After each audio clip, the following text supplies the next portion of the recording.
You're a Taylor Swift fan and you want to go to one of her concerts.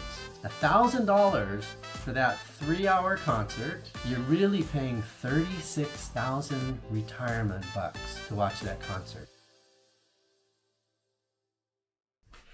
Hey everybody, I'm going to share with you today a brand new financial concept that could possibly change your mindset about how you look at money forever. It's a new term that I created and it's called retirement bucks. Here's how I define it. Retirement bucks is how much your dollars today will amount to when you're ready to retire. In other words, this is the future value of today's money at the time of your retirement. In financial terms, this is what finance and accounting people call the future value of your present value. So let me go through an example of how this new concept of retirement bucks works. For our purposes, for all of our examples here today, we're going to make a couple of assumptions. One is that your investments receive a rate of return of about 8% and that your retirement age is going to be at 65 years old. So let's say you're a 20-year-old and you have one of these, right? You have a $100 bill. If you were to save that $100 bill and invest it, you can expect that $100 to grow to over $3,600 by the time you turn 65 years old. So that's all with the compounding of your rate of return at 8% over the next 45 years. So now you can think of this $100 not as $100 anymore, but think of this now as 3,600 retirement bucks. So how did I calculate that? Well, there's lots of financial calculators that you can find online. There's different apps and things like that. All you need to do is you enter in the current value, which in this case is the $100, and your rate of return, which was the 8%, and how long that will be invested for. So why is this concept of retirement bucks so important? It's really important because it shows you how much the decisions that you make early in your life impact your retirement bucks into your future. So let's look at a couple of examples. Again, let's say you're a 20-year-old and you want to buy the newest Nike shoes. So you look at that and the price is $150 and you think, well, that's pretty reasonable. That's what,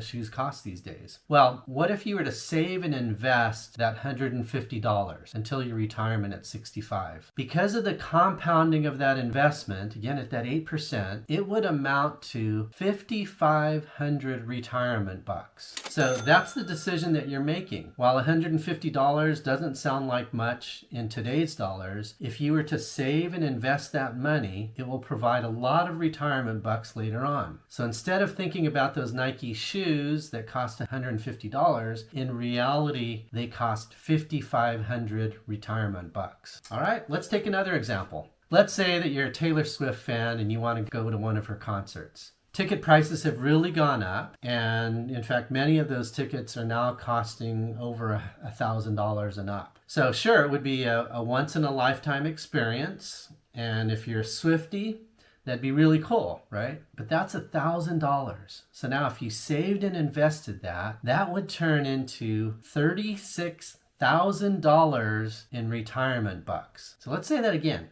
$1,000 for that 3-hour concert and that experience, while it'd be wonderful, you're really paying 36,000 retirement bucks to watch that concert. So when I'm confronted with that kind of a decision, I'd probably say, you know what? Sorry, not going to do it. I'm just going to watch a few of her videos on YouTube instead. So this is the way to think about money now. And it can be life-changing if you really change your mindset about money and spending and savings. And so I encourage you to now think about money in terms of retirement bucks instead of just how much money something costs today. All right, I'll leave you with that. Like and subscribe to this, the alert button, and hopefully this will change your mindset about how you think about money.